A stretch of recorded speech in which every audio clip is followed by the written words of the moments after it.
What's going on, guys? Nathan here, bringing you Terrible Team Fortress 2, a series that I'm doing where I use the worst weapons in Team Fortress 2, try to get good gameplay with them, and then talk about why they're so bad. Oh yeah, look at that sexy triple kill. Oh yeah, even with a defend on the payload card.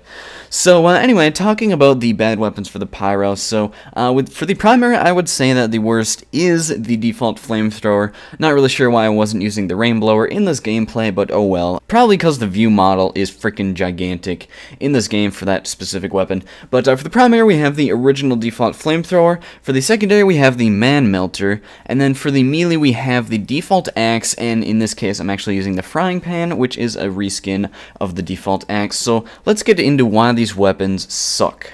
So starting out with the primary, the flamethrower, this weapon doesn't really suck in the game. It's just that compared to all of the other weapons in that category, it's just the worst, but not by a lot. I mean, all of the Pyro primaries really suit your playstyle. I mean, for the Flag, you have WM1 Degreaser, you have the switch to the extinguisher and kill people, the backburner is ambush type dealio, and then the flamethrower really is just kind of a combination of all of them, but I just don't like it just because the degreaser is so much better than this, because the original flamethrower is pretty much related to the degreaser more than any other weapon. Actually, no, I take that back. It'd probably be the backburner it'd be the most related to.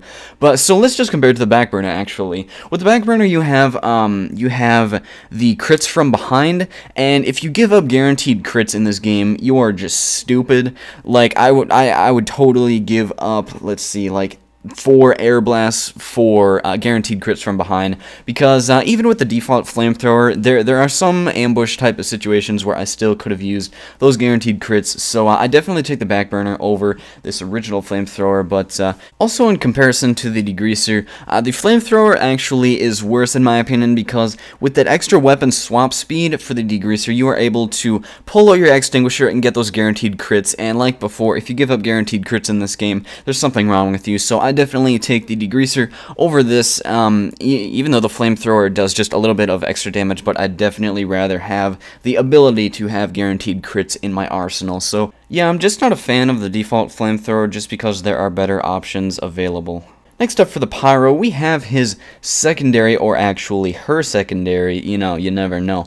But we have the manmelter, and this is the worst secondary for him or her, in my opinion. But let me just put out the stats on this weapon, being they are a little bit complicated. So first off, you have plus 50% projectile speed, does not require ammo, projectile cannot be deflected, alt fire, extinguish teammates to gain guaranteed critical hits, and then the con to everything is that there is no random crits, but this is not a big deal if you are playing in a no random crit server. So this is the worst in my opinion, because first of all, it does not crit on burning enemies like the flare gun does, and I think the detonator mini crits on burning enemies. So I am a big fan of the flare gun just because you have that extra guaranteed 90 damage if you do end up hitting a burning player with that weapon.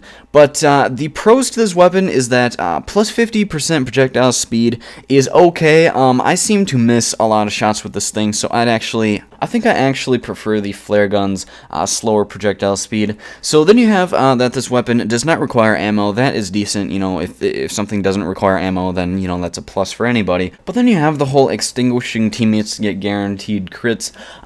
So I wouldn't call these guaranteed crits, because I actually never end up extinguishing any teammates with this thing. I'd much rather just take out my flamethrower. If I'm going to extinguish a group of enemies, that thing can extinguish all of them at once. And also, if let's say my medic is on fire, I'm not going to take the time to aim the manmelter to extinguish him and get those crits. So I'd actually just rather take out my flamethrower to extinguish people. So yeah, I mean, I know I said before that you'd be stupid to give up guaranteed crits, but I actually don't end up getting a lot of guaranteed crits with the manmelter, so I just am not a big fan of it. Moving on to the Pyro's melee, you have the default axe, and this is very simple to explain why it is the worst, simply because the default axe has the least amount of uses compared to all of the other melees in the Pyro's repertoire. So first of all, let's just give some examples. The extinguisher gives you guaranteed crits, and let's see, the homewrecker gives you the ability to remove sappers.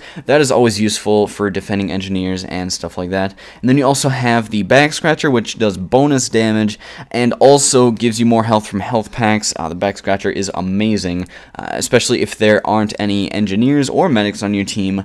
But yeah, there are just a lot more melee weapons that are way more useful than the default axe. So I don't know why anybody would use this unless they're just super poor and can't afford any pyro melees.